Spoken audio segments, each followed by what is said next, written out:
चमकते चेहरे पर मुस्कान लिए इस महिला को देखिए। देखिए ये बेचारी अब ऐसी हो गई है। वक्त की मार और किस्मत खराब ऐसी कि जिंदा लाश बन गई है। 4 महीने की प्रेग्नेंट थी जब कोमा में चली गई।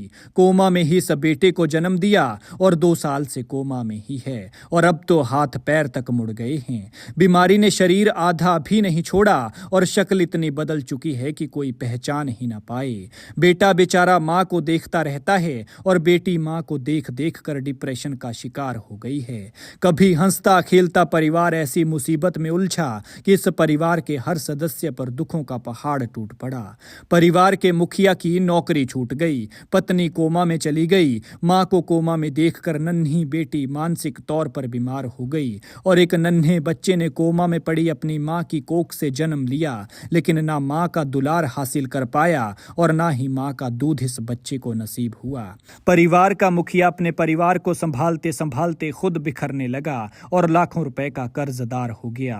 खाते में बचे हैं तो सिर्फ 256 रुपए और जब ये सुनते हैं तो फिर सुनने को और बच ही क्या जाता है। और वो जो छोटी छोटी बातों पर रोते हैं वो जरा ये देख लें कि दुनिया में कितना गम है और मेरा गम कितना कम है। इस दुखियारे परिवार की पूरी दुखद कहानी भी आपको बताएंगे, लेकिन उससे पहले आपसे एक गुजारिश है कि हर महीने दवाई पर हजारों खर्च करने वाले इस परिवार की जेबें अब खाली हो गई हैं। इन्हें मदद की जरूरत है और मदद की उम्मीद सिर्फ आपसे है, क्योंकि आपकी 10-50 की मदद इस महिला की सांसें लौटा सकती है, नन्ही बच्ची की दिमागी हालत ठीक हो सकती है और इस छोटे से बच्चे को उसकी माँ मिल जाएगी जिसे अभी तक माँ का प्यार ही नसीब नहीं हुआ। लिहाजा स्क्रीन पर दिए खाता नंबर और कमेंट में दिए गूगल पे का कोड स्कैन कर आप इन्हें सीधी मदद भेज सकते हैं। लेकिन सच कहा है किसी ने कि भगवान गरीबी दे लेकिन बीमारी किसी को ना दे। जिला ऊना के चिंतपूर्णी के गांव चकसराय में रहने वाला ये हंसता खेलता परिवार था। 38 साल की रेणु की शादी 11 साल पहले 2013 में सुनील के साथ धूमधाम से हुई थी। दोनों हंसी खुशी जीवन बिता रहे थे। फिर बेटी के रूप में इस परिवार में लक्ष्मी का आगमन हुआ। बेटी बड़ी हुई तो दोनों ने एक और बच्चे के लिए प्लान किया। रेणु तब 4 महीने की गर्भवती थी। जीवन में सब अच्छा चल रहा था कि 2 साल पहले रेणु की प्रेगनेंसी के 4थे महीने में इस परिवार पर दुखों का पहाड़ टूट पड़ा। शायद इन्होंने भी जीवन में कभी सोचा तक नहीं होगा कि इन्हें दूसरों से इस तरह से मदद मांगनी पड़ेगी, लेकिन भला ऊपर वाले की मर्जी के आगे किसकी चली है।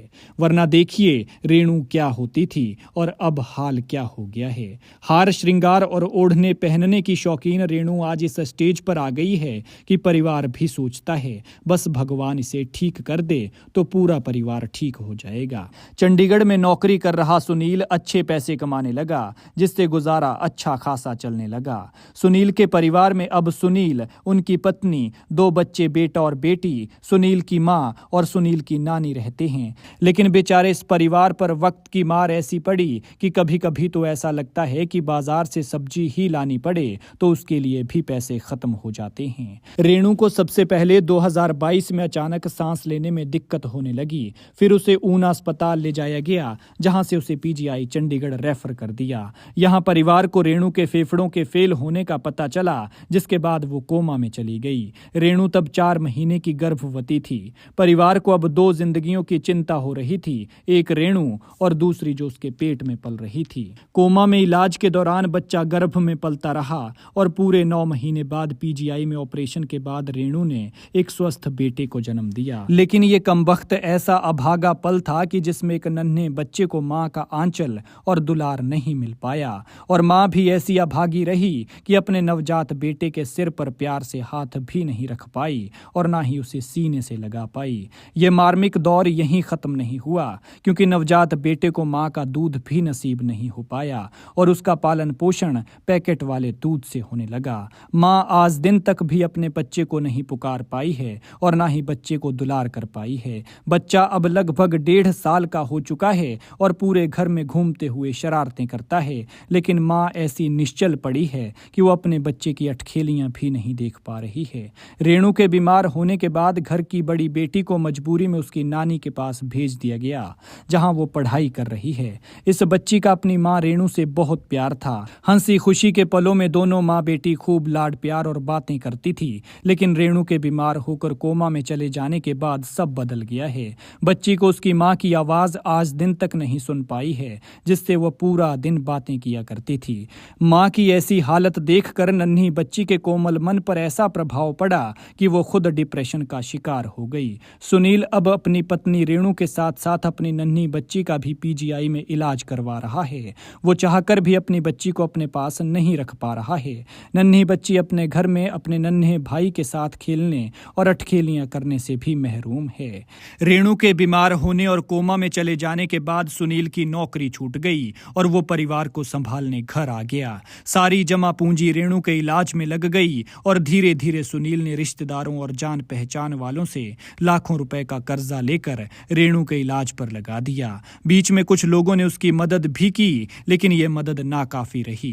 मुख्यमंत्री कार्यालय से महज 35,000 रुपए की मदद मिल पाई है, जबकि स्थानीय विधायक से भी मदद का आग्रह किया गया है। सहारा योजना में भी नाम शामिल है, लेकिन चंद हजार रुपए की राशि नाकाफी साबित हो रही है। रेणु के इलाज के लिए हर 15 दिन में एक बार पीजीआई जाना पड़ता है। ऐसे में दवाइयों का खर्चा अलग है और गाड़ी का खर्चा अलग। पैसे की तंगी इतनी कि कभी कभार तो बेचारे पूरी दवाई भी नहीं खरीद पाते हैं। कभी चंडीगढ़ में प्राइवेट लैब में डिस्पैच का काम करने वाला सुनील आज बेकार होकर परिवार संभालने को मजबूर है। सुनील के सिर पर जिम्मेदारियों का इतना बोझ आ गया है, लेकिन वो इतना हिम्मत वाला है कि हौसला नहीं हारा है। लेकिन धन्य है ये पति जो इतनी मुश्किल घड़ी में अपनी पत्नी की लगातार सेवा में लगा हुआ है। पाइप के जरिए फीड देने से लेकर उसके शौच तक साफ करता है। धन्य है ये बाप जो माँ के होने पर भी ना होने जैसे हालात में बच्चों की देखभाल कर रहा है। और धन्य है ये बेटा जो माँ और नानी दोनों की सेवा में लगा हुआ है। सुनील की पत्नी बीमार है, बेटी बीमार है और साथ रहने वाली माँ और नानी भी बीमार हैं। सुनील की माँ को भी दिल की बीमारी है और श्वास रोग से पीड़ित है। लिहाजा इस दुखियारे परिवार को आपकी मदद की जरूरत है। ऐसे में अगर कर सकते हैं तो कर दीजिए 10-50 की मदद। लौटा सकते हैं तो लौटा दीजिए इस परिवार को इनकी रेणु, एक छोटे से बच्चे को उसकी माँ और नन्ही परी को उसके जीने का सहारा।